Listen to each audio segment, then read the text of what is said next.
Don in London, hello. It's January the 10th, 2013. My video is all about recovery from addiction to either substance or behaviour, or even addicted to people, places and things in my case. Trying to make life right, trying to be perfect, trying to be the person I thought you might like, rather than the person who felt right, and then you like me. Yeah, quite a change around in my life. So, in recovery one day at a time from alcohol and all the other obsessive behaviours I used to have, the old life with the old attitudes and the old behaviour of covering up and pretending to be okay when I wasn't. And the beauty of recovery for me is that one day at a time I get to find out a little bit more about who I am on a daily basis. It's about learning who I am today and living to the truth of what's going on, rather than worrying or being concerned about how things look, how they may show up. That is a life I've left well and truly behind, I hope, but it is just for today. Anyway, what's made this possible? Well, learning how to live life all over again, one day at a time, what my feelings are in the moment of now, so I understand my thinking and the actions which follow. So if I'm happy, I think happy, probably behave and act happy. If I'm sad, I feel sad. Doesn't matter what it's been caused by. Sometimes I don't know. Other afflictions happen as you get older, like realising you have clinical depression as well. And at the moment I'm in the cycle of being sort of normal, rather than the black dog depression that can come upon us. So these days it's good. It's a good day so far, and it's quite early. Been up since 5, pottering around and doing a bit of writing. But what makes recovery possible for me is the fellowship of AA, Alcoholics Anonymous. I don't speak for it, never can, never will. AA is full of unique, authentic people who share their experience, strength, hope, wherever they happen to be, as they choose. So one of the big things in life in recovery is freedom of choice, and that is exactly what the fellowship of AA can offer a person to learn. It doesn't offer you freedom, you still have to work at it. So we have to let go of the old life and start a new one, and that can cause psychosis sometimes, letting go of alcohol, the people, the places and the things. And it could be any other substance or behaviour around obsessive addiction to something. So it's not easy to be a human being, being very human and sensitive. But AA has put me on track and given me 12 principles of living, and today I'll be talking about step 1 of 12 steps. But I'll start with the AA preamble, and it'll just give a flavour to anyone, anywhere, who needs a bit of help. I hope the message comes through that there is a way out of addiction into recovery one day at a time. So this is the AA fellowship preamble shared at every meeting. Alcoholics Anonymous is a fellowship of men and women who share their experience, strength and hope with each other, that they may solve their common problem and help others to recover from alcoholism.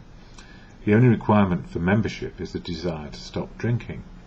There are no dues or fees for AA membership. We are self-supporting through our own contributions. AA is not allied with any sect, denomination, politics, organisation or institution, does not wish to engage in any controversy, neither endorses nor opposes any causes. Our primary purpose, and my primary purpose, is to stay sober and help other alcoholics to achieve sobriety for one day. And if I try to make it longer than that, it will be a guarantee of fixing you. And there are no guarantees of being fixed in recovery. We stay in recovery contingent on our spiritual condition, and the spiritual condition is the ability to cope with reality in the moment of now. And I share some of the stuff I write in the morning, my daily reflections, and they emerged out of being in AA in the fellowship for some years now. So it's just one person's experience, strength and hope being shared here. And there are many places on the internet, including the Fellowship of AA, where you can get a daily reflection, and there are many meetings on the internet, and there are many thousands of people using Facebook, well, hundreds of thousands, using Facebook to give a message of experience, strength and hope. And there are many people on Twitter, and many blogs, and many online meetings. So if you can't actually physically get to a meeting of AA, which is my preferred way of staying in recovery, meeting people, being included, and seeing people face to face, so I can tell them the truth of how I am today, then that's what works best, being face to face. But with modern technology, I've even got an iPad, and it has FaceTime, which is good for me because I talk to my mum, who's very unwell presently, but we can talk face to face, iPad, FaceTime, and I'm very glad that we can do that. But here I have my notes, things I wrote, what I wrote this morning about the AA steps in action and being powerless. Step 1. I am powerless over alcohol, and if I took a drink, life would get unmanageable. So these days, not to drink one day at a time, and the rest of life may happen, but I need to be sober first, and if I'm sober first, then I have a chance at finding the truth of now, about me and everyone around me, and how I may be helpful. But it's to be truthful about it. It's not to put an act on, it's not to be putting on a brave face, and it's not to have ego getting in the way of my learning, because one of the things I've learned most is humility, to keep on learning what's going on. So I don't know what to do until I get there. I've stopped pre-planning what I'm going to do with people. If I get invited out, great, but that's if I can. So my thoughts and feelings this morning. January and living the principles of step 1.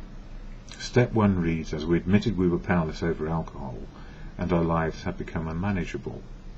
Admission of powerlessness over a substance has been only the start of my journey of understanding how we humans become powerful when working together. So there is power in working together to stay in recovery. I start my day reminding myself that being powerless over people, places and things is the very best way to approach a new day. So I'm not trying to contrive or manipulate or control my environment, people, places and things. It's a negotiation, it's an understanding that we come to. Life is about sharing experience, strength and hope. And when we are engaged with other people in any sort of activity, it is best to start from a place of equality, and not trying to plan future events without consultation with other people, and certainly not doing their thinking or the drinking and feeling for them. So don't try and push my thinking and feelings onto other people. Thinking and feelings are occurring in other people all the time, and they make their own minds up, hopefully, if they feel they have enough confidence to do so. But very often we feel insecure. We will try to find ways to control our surroundings. In other words, try to control people, places and things. And we can feel so insecure, or go back to the old ways of trying to manipulate and make more certain we can secure friendships and other relationships in a way which may undermine rather than build trust in people we have in our lives. So if we try and do another person's thinking and sort out their feelings towards us and make it a particular way, we're probably going to lose it rather than keep it, because why should we cooperate? Why should we take on the feelings and thinking of other people unless we choose to do so or think like-mindedly? With a wide circle of friends, which I do have, making time for everyone can be difficult. And sometimes we make time with certain people, and other people can feel left out or under threat. This insecurity will undermine trust in everyone if there is any feeling of fear and loss. In other words, people can feel like they're left out. It happens. Or just not included for whatever reason. So it's important that we don't do that to people, and that they need to know that we do love them. Fear of losing something starts the process of losing that something. So if we fear loss, we're on our way to losing it. The more we try to hold on to things over which we really know we have no power and utilise old ways to undermine friendships, this will lead to a greater loss, because we can't get a grip on people because they'll wriggle away. That's just the way it is. I've always found that truth works best when it comes to friendships and relationships, and if I were to interfere from a place of low self-esteem, where I fear losing something, I'm clinging on to something which I have already lost, and that's my peace of mind and serenity. So it's very easy to be lost. Why don't they ring me up? Well, ring them up and find out. But if they don't answer the phone, don't worry. Don't try and grip on, because that will make people think, oh my God, what's going on there? And if they're not too happy, then they'll struggle with trying to call back. Yeah, people are like that. But we often start the process of losing people by fearing loss. Now, had a marvellous conversation yesterday with a friend about how life is for them today. After many traumas, including love, romance, finance, and everything that can be thrown at us in recovery, they have found peace because they've got back to the truth. And peacefulness comes from going through daily life and learning how the steps work in practice. And step one, powerlessness over people, places and things as a starting point each day, and keeping on working at including and being equal with people, opens the door to the truth of now. So if we get more confident in speaking the truth, people around us are more confident in speaking the truth back. We can often find ourselves with good people going through very bad situations and wonder how to help. Suggestions seem to work best when a person is able to listen. Being able to listen to suggestions only comes when we let go old thinking, which can drive anyone potty. What are they doing now? Why aren't they ringing me up? Why is this? Why is that? Why don't they? And the answer is, what are we doing? Trying to work out what we don't know without finding out, and listening to the truth and asking for help. So if we have a bit of humility, then we might find out more quickly. Romance and finance are two big areas which impact all the way through our lives. Romance and finance, love and having enough to get by. And if we go for more, it's obsessive, I guess. Either we don't have enough or we have too much. It seems sometimes we can fear having nothing and settle for impossible situations, and then we find ourselves very alone in our own thoughts. We always have to get back to feeling right in the moment of now and being able to cope with our current situation. The old life was about fear, covering up our wounds and putting on a brave face, and our ego not able to show our true emotions and feelings to other people. This will lead telling the truth about our emotional state and how we are coping or not coping with what's going on, will lead to better outcomes. So the more we share the truth about our dismay and worries, the more we let out our fears, pretending to be okay, and the ego is lost in humility. The outcomes can be good, bad or ugly, whatever happens. And the outcomes can happen through time with the same people, the same places and things going on.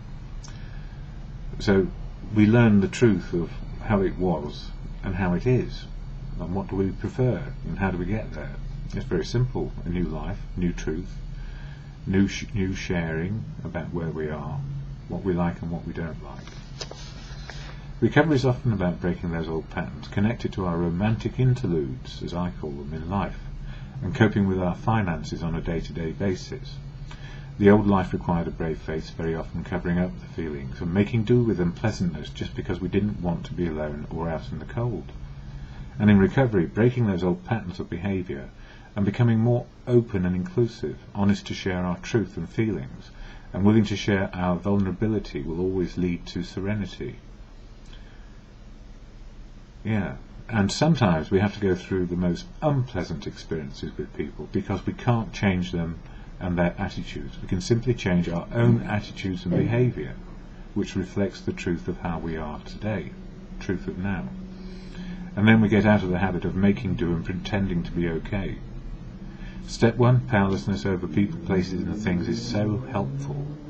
It means we get out of the way of trouble, especially when it comes to romance and finance, much more quickly, and don't invest large chunks of time with hopeless cases, people, places and things. And when I say a hopeless case, it's a hopeless case when I can't communicate and share, and the other person can't hear, and when I can't hear them properly, or they can't share their truth. That's when the breakdown happens. If it happens sooner, because we're being truthful, then we find we're probably not compatible, either in work or romance. It's that simple. And the worst thing is to invest lots and lots of time thinking we can make it right, because we can only make it right by being inclusive and sharing. God, life is difficult, as M. Scott Peck said. I don't mind that. Life has always been difficult. It's just that I obliterated some of my life because oblivion seemed a good idea at the time, and it wasn't. I didn't know that because I was only doing what I knew. And this is where forgiveness is really important. Forgive myself because I didn't know any other better way to respond, and that led into addiction. I didn't plan it. Certainly didn't plan to be an addict to alcohol. In recovery, we are all learning what it means to love unconditionally, to be loved back unconditionally, and the wisdom to know the difference. The problem is we have to go through the pain as well as the ecstasy on the road of romantic destiny. Uncertainty will lead to closing down and being unwilling to face the truth either of our own feelings or the feelings of others. And sometimes people we are with simply have not got unconditional love in their hearts. I can guarantee from time to time that most people in recovery have felt the isolation and loneliness of life unbearable, lonely even when in a relationship, because the relationship actually lacks unconditional love, which is based on truth, sharing the truth of the emotional situation in the moment. And part of unconditional love is to forgive. Forgive everybody everything on a daily basis, because we are all learning, and often it is said in fellowship that we are all in a spiritual kindergarten. I tend to agree. Emotionally and spiritually, we are all learning in the moment, the ever-present, imperfectly perfect moment of now. One of the most important things is not to throw the baby out with the bathwater.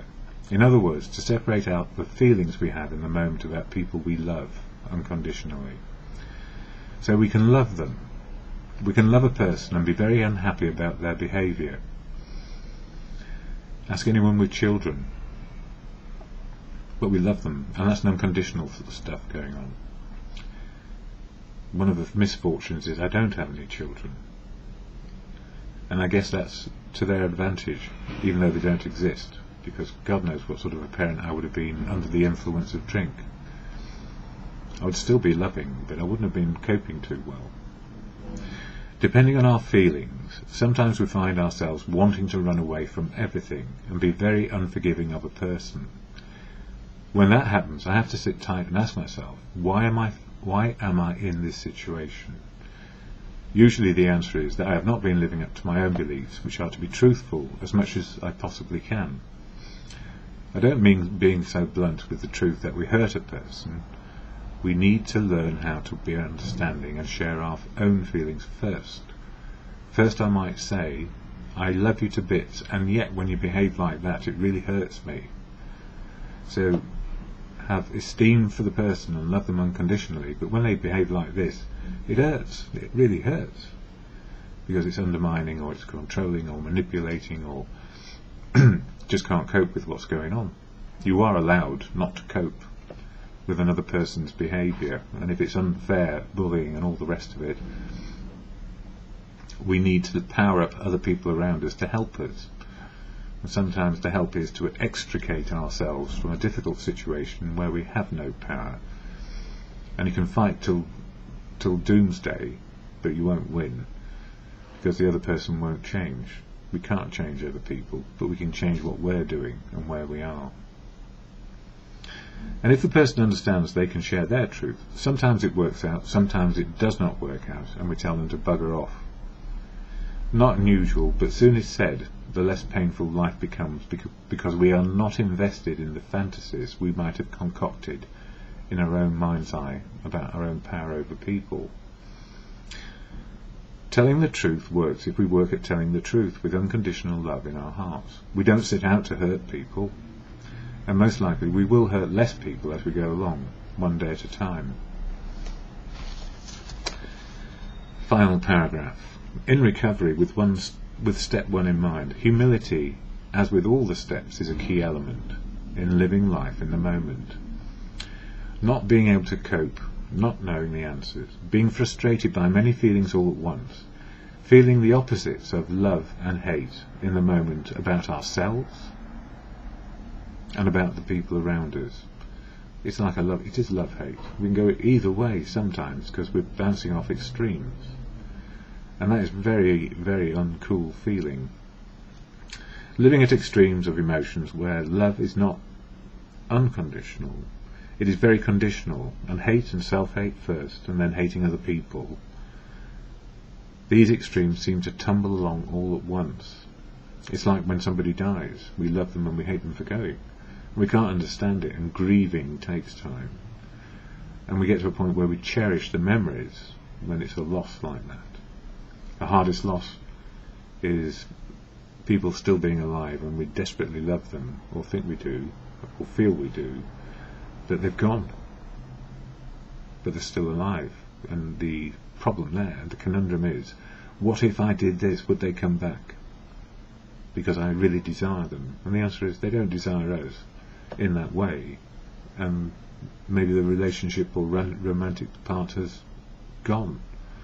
Or maybe it never started, or maybe it was just wishful thinking. But those are the fantasies. Letting go takes time because we don't trust ourselves or other people when we're in this emotional state of extremes. So what we need to do is keep learning the truth of now, the real truth of now, and what's going on and how we feel.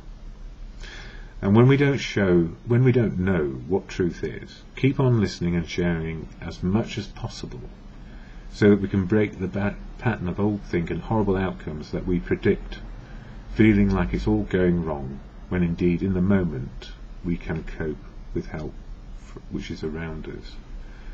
And that's where fellowship really helped me, because I had hurt myself so badly, and I'd hurt my family, my brother, my sister, my mum, who was still, and my dad was already dead. I hurt them so badly just by being an addict, an alcoholic, and they couldn't understand it, because why should they? They weren't alcoholics or addicts. And they hurt. And I didn't mean it. What happens in recovery as we get our wits back? We leave wits end and come into recovery. Maybe we can mend some bridges, and we can only mend them on a daily basis. So it's a one day at a time, always, with these things. Sorry I'm wriggling. I have neuropathy, which makes everything painful this morning. But life is good. There's the fact of life. Anyway, at the end of these videos I share the serenity prayer, and it's the emotional one for me. Emotionally, what can I do? I can do. And I also need to accept the things I cannot do emotionally. I can't concoct feelings, but I can feel things and have emotions about where I am today and the people I love unconditionally. That's most people. And I hope I have time to share with them. The serenity prayer, can do, can't do, and wisdom to learn the difference. I'll say it first. And it's to God or good conscience or whatever it is that keeps you on the path of recovery, because we're a fellowship with many faiths, or no faith when we first start, and quite terroristic, or terrorists sometimes newcomers feel like, because they take away our serenity. And the serenity prayer which we share at the end is all about serenity and peace of mind. So to God, grant me the serenity to accept the things I cannot change, courage to change the things I can, and the wisdom to know the difference, for me always, in the moment, and just for today.